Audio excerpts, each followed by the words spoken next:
नमस्ते, मेरा नाम शुभम है और आप मुझे ब्रेन ऑफ बिहार पे देख रहे हैं। सहारा इंडिया का जो रिफंड पोर्टल है, उसका लास्ट मंथ चल रहा है सुप्रीम कोर्ट के आदेश के अनुसार। क्योंकि आदेश था कि 29 दिसंबर 2023 के पहले आप अगर पेमेंट नहीं करते हैं, तो बचा हुआ पैसा को फिर से आपको सहारा से भी अकाउंट में वापस कर देना है। सीआरसीएस को ये ऑर्डर दिया गया था। लेकिन अभी तक 200-300 करोड़ रुपया ही मात्र पेमेंट हुआ है, जैसा कि रिपोर्ट मीडिया में आ रहा है।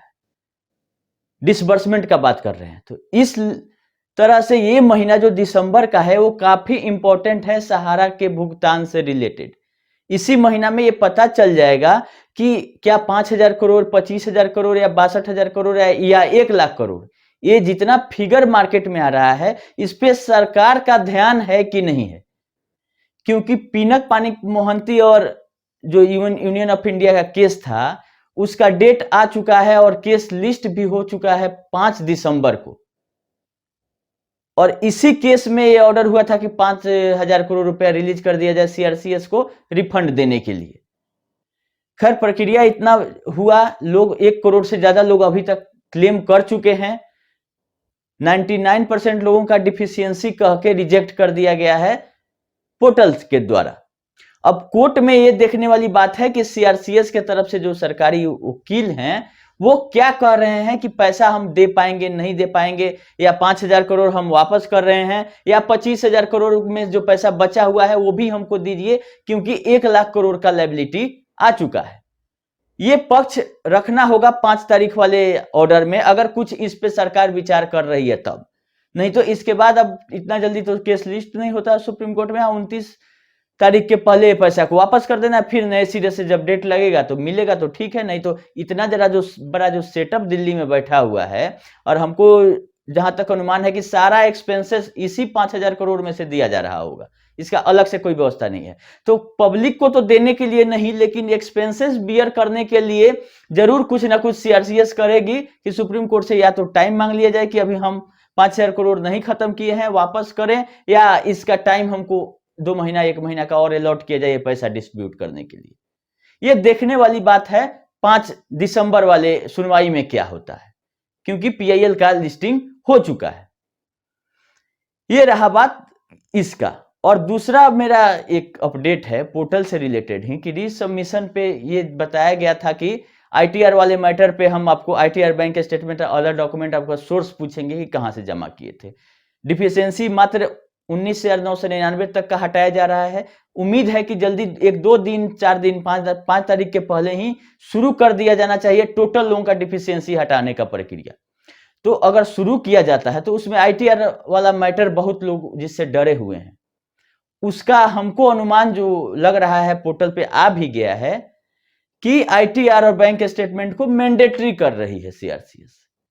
आप लोग स्क्रीनशॉट देख सकते हैं, ये सीआरसीएस रीसबमिशन का स्क्रीनशॉट है, जो कि पोर्टल पे ऑफिशियली पोर्टल पे डाल दिया गया है कि ये चीज होने वाला है।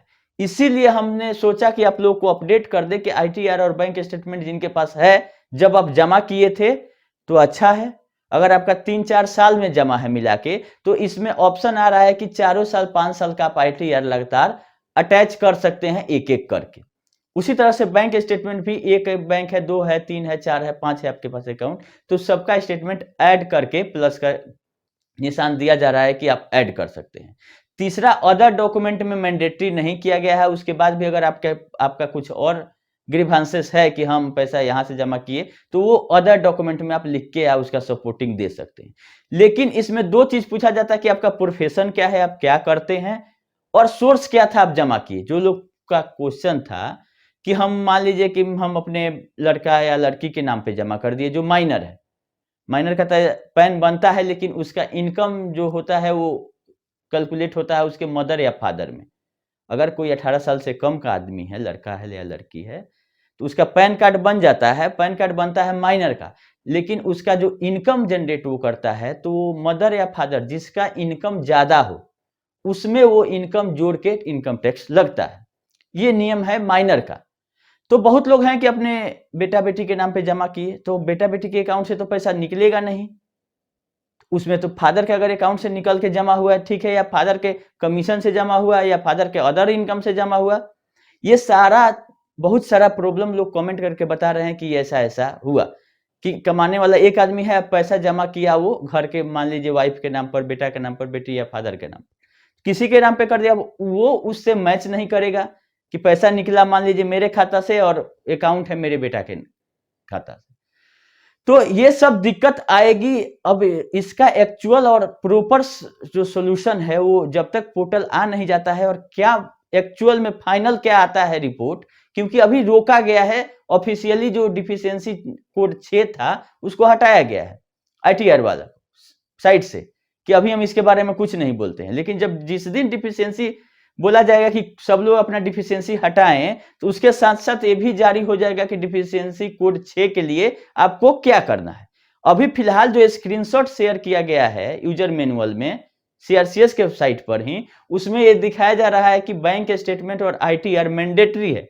हमने आपको एक बार बता दिया था कि बैंक स्टेटमेंट, आईटीआर या अदर डॉक्यूमेंट में से कोई एक भी चीज आपके पास रहे तो आप दे सकते हैं, लेकिन ये स्क्रीनशॉट को अगर हम माने तो इसमें आईटीआर को तो मैंडेटरी किया गया है कि आईटीआर में स्टार मार्क लगाया गया है कि आईटीआर के बिना गाड़ी आगे बढ़ेगा ही नहीं। तो जिसका आईटीआर नहीं है वो क्या डिफिशियंसी नहीं हटा सकता है?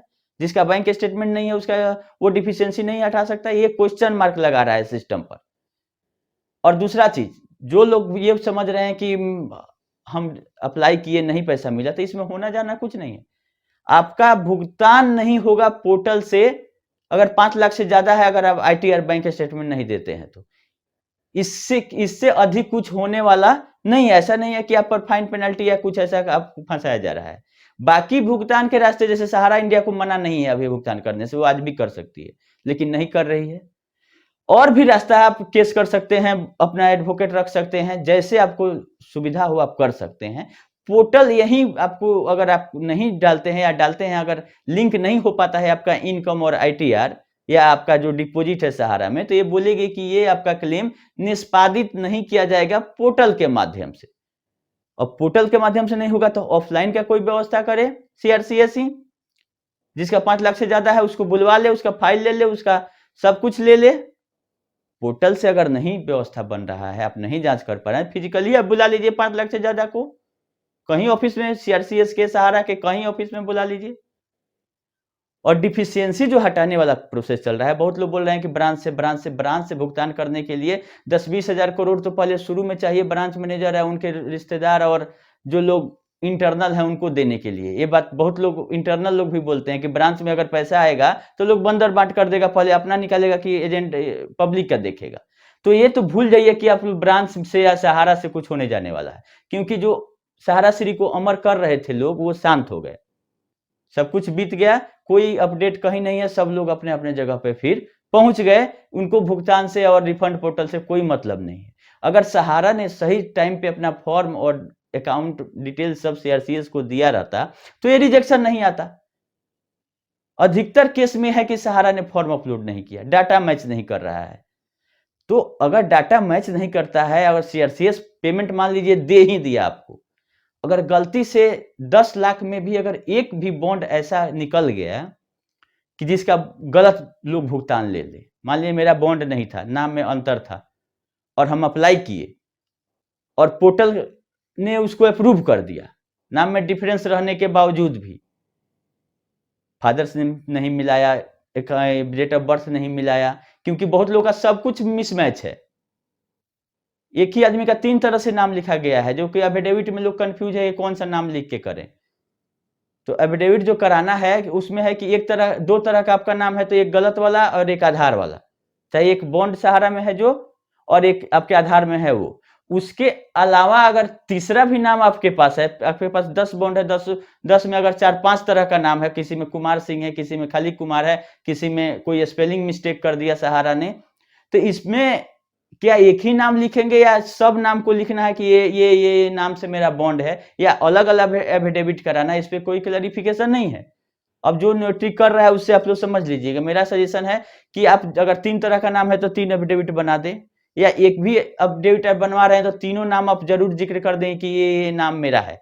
लेकिन उसके साथ ही सपोर्टिंग मांग रहा है कि जो सपोर्टिंग लगा के आप सहारा में अकाउंट खोले उसका भी प्रूफ इसके साथ लगाइए। अगर कोई प्रूफ नहीं दिया उसके बाद भी सहारा ने काट दिया वो रिसीट उस नाम से, तो आप सहारा से क्वेश्चन कीजिए। उस समय आपको भी ध्यान देना चाहिए था, आपका पैसा था, आप जमा हो रहा था, जब आपका नाम ही नहीं सही था, बॉन्ड तो आपको मिला है जिसको लेके आप घूम रहे हैं। तो कहीं ना कहीं खाली गलती सामने वाला पर नहीं, जिस दिन आपका गलत काटा उसी दिन उसके मुंह पे फेंकते जो काट रहा था कि कैसे काट दिया, तुम मेरा पैसा वापस दो। तो लोग भी समझ रहे थे कि जैसे तैसे चल रहा है, चलने दो, सहारा को तो केवल पैसा से मतलब था, क्या नाम, क्या केवाईसी, क्या कुछ भी है कि नहीं है। तो सहारा से मेरा कहना है कि लेना चाहिए। अगर नाम डिफरेंस आ रहा है तो सहारा तो भी तो केवाईसी ली होगी, कौन से किन पेपर के आधार पर वो नाम प्रिंट कर दी। जब हमने अपना खाता खोलते समय कोई उस नाम का प्रूफ नहीं जमा किया, उसके बाद भी उस नाम से आप बॉन्ड इशू कर देते हैं, तो इसकी जवाबदेही सहारा की है। तो लेकिन अभी किसी पे जवाबदेही ये तय करने या किसी पे इल्जाम लगाने से कुछ होने जाने वाला नहीं है। लास्टली यही है कि पोर्टल पे जिस तरह से मांगे उस तरह से मजबूरन देना है, तभी जाके कुछ हो पाएगा। अगर मिलना है 10,000, 20,000, 50,000, 1,00,000 वो मिलेगा तभी जबकि पोर्टल पे आप कीजिएगा। आगे कहीं कुछ उम्मीद नहीं है कि आप तीसरे रास्ता से सहारा से पैसा निकाल लीजिएगा। हाँ, अगर लड़ना चाहते हैं तो एफआईआर और केस एडवोकेट रख के उस तरह से सक्षम है तो आप करें, ऑर्डर करवा के पेमेंट ले। तो यही एक दो अपडेट था जिसको हम आप लोग बता दें कि 5 तारीख वाला डेट इंपॉर्टेंट है, और आईटीआर और बैंक स्टेटमेंट अभी तक का जो रिपोर्ट है उसमें मैंडेटरी मांगा जा रहा है, प्रोफेशन पूछा जा रहा है कि आप क्या करते हैं, कहां से जमा किए, रिमार्क्स भी दिया हुआ है कि क्या आप भर दीजिए। अगर जो आपको आपका ग्रीवांस जो है आप भर के एक बार देखिए कि क्या कहता है। मैक्सिमम हमको उम्मीद है कि जो लोग 5 लाख से ज्यादा जमा किए हैं, मैक्सिमम एजेंट लोग हैं, वो अपना टीडीएस रिफंड लेने के लिए आईटीआर जरूर भरे होंगे। और ऐसा जरूरी नहीं है कि एक ही साल का इनकम आपका इसमें जमा हुआ। अगर आप 5-10 साल पिछले 10 साल से आईटीआर भर रहे हैं तो आप लगा सकते हैं सब आईटीआर कि हम इतना दिन से पैसा आईटीआर फाइल कर रहे हैं, वही पैसा मेरा जमा था, हम आईटीआर फाइलर हैं। जब ऑप्शन दे रहा है कि 1 साल से ज्यादा का आप आईटीआर दे सकते हैं, अभी फिलहाल इसमें मांगा जा रहा है जिस साल आप जमा किए उसी साल का। लेकिन आप अपना पक्ष रखने के लिए जितना पीछे का आपके पास आईटीआर हो, अगर ये 3 साल, 4 साल, 5 साल, तो आप अटैच कर दीजिए, आप निकलवा के लॉगिन आईडी पासवर्ड आपके अगर इनकम टैक्स का है तो वो रहता है, जब से आप ऑनलाइन फाइल किए हैं सब आपका निकल जाएगा एक पेज का आईटीआर। उसके बाद जो सहारा के एजेंट लोग हैं या जमा कर जिनका री इन्वेस्ट भी हुआ तो दूसरे स्कीम से तीसरे स्कीम में, तो उसका अगर बॉन्ड हो तो वो लगा सकते हैं। अगर ये आपका कमीशन से पैसा जमा हुआ तो कमीशन का लेजर 1 साल का निकलवा ले कि ये मेरा कमीशन था। सहारा से स्टाम्प उस पर गोल मोहर करवा के रीजनल ऑफिस से निकलवा के सपोर्टिंग में लगाएं। तो रास्ता इसका है, और भी इसको डिटेल में हम अगले वीडियो में आप लोगों को बताएंगे, लेकिन पहले फाइनली ऑफिशियली इसको आ जाने दिया जाए कि हाँ ये चीज हम लेके आपका 5 लाख से ज्यादा का डिफिशियंसी हटाएंगे। एक बार देख के देखा जाए कि उधर से रिस्पॉन्स क्या आता है। लेकिन मुख्य मुद्दा है कि 5,000 करोड़ के बाद वाला पैसा क्या 5 तारीख को डिमांड किया जाता है, या डेट बढ़ाने का बात किया जा रहा है कि अगर जो 29 तारीख तक नहीं भुगतान हो पाएगा तो पैसा को रहने दिया जाए। क्योंकि हमको पूरा उम्मीद है कि जिस तरफ से सेटअप बनाया गया है, लोगों को अप्लाई किया गया है, इसका डेट बढ़ाने के सिवा कोई उपाय भी नहीं है। चाहे वो पैसा चला जाए एक बार सीआरसीएस और सहारा से भी रिफंड अकाउंट में तो भी फिर से आ जाएगा, इसमें कोई बड़ी बात नहीं है। लेकिन इस बार मेरा जो डिमांड था कि परसेंटेज के हिसाब से 20,000 तक का आप 0-0 कर दीजिए, इसके बाद से एक परसेंटेज आप मानिए भुगतान करने का। अगर आप करते हैं केवल प्रिंसिपल का ही अगर भुगतान कर रहे हैं तो एक परसेंटेज में कीजिए कि जितना लोगों का जमा है उसका 20% या 25% या 50% हम सबको देंगे। ऐसा नहीं है कि जिसका 10 लाख है उसको भी 10,000 और जिसका 20,000 है उसको भी 10,000। ये सिस्टम टोटली गलत है। क्या 10,000 जो जिसका जमा हुआ उसी का पैसा है, 10 लाख वाले का पैसा नहीं है? उसको तो और ज्यादा टेंशन है जिसका ज्यादा है। तो एक दो पॉइंट है जो कि सीआरसीएस को ध्यान देना चाहिए। अब देखिए देता है कि नहीं देता है, हमारे आपके कहने से कुछ नहीं होगा। वहां पे जो लोग पैसा ले रहे हैं, जो इसकी निगरानी कर रहे हैं, उन लोगों को इस बात पे ध्यान देना चाहिए, जिससे कि लोग जो 1 करोड़ लोग सोचिए कि ऑनलाइन पोर्टल पे पहुंच के कोई ऑफिशियल नोटिफिकेशन पेपर गजट नहीं होने के बाद भी पहुंच के अप्लाई कर दिए, ये बहुत बड़ी बात है। और इस हिसाब से ही इसका निष्पादन होना चाहिए कि लमसम 1-1.5 करोड़ लोगों का बात है जो अभी तक पोर्टल पे आ गए हैं। भुगतान शुरू होगा तो और लोग आएंगे। इसके बाद क्यू शॉप का है, रियल एस्टेट का है, हाउसिंग का है, इसका कुछ नहीं हो रहा है। इस तरफ भी अगर कुछ पोर्टल आता तो 10-20 हजार करोड़ का यहां भी डिमांड हो जाएगा। खैर, वीडियो को अब ज्यादा लंबा इस बार नहीं करेंगे। अब इंतजार कीजिए कि 5 तारीख वाले में क्या होता है। फिर बीच में कुछ अगर अपडेट पोर्टल से आता है तो हम आप लोगों को समय समय पे करते रहेंगे। घबराने वाली कोई बात नहीं है। अब फंसा हुआ तो सब लोग है, इसीलिए हम पोर्टल की चर्चा कर रहे हैं कि पोर्टल के अलावा और कोई रास्ता है तो आप लोग बताइए जिसके तरफ भुगतान मिले। हाँ, सरकार को घेरना है, लोग आंदोलन कर रहे हैं, अच्छी बात है, करना चाहिए, तभी ध्यान देगी। जो लोग कोर्ट का सहारा ले रहे हैं वो भी अच्छा है। कोर्ट को भी ये बताना चाहिए कि इस तरह का डिफिशियंसी भेज के लोगों को परेशान किया जा रहा है। अभी के लिए इतना ही। धन्यवाद।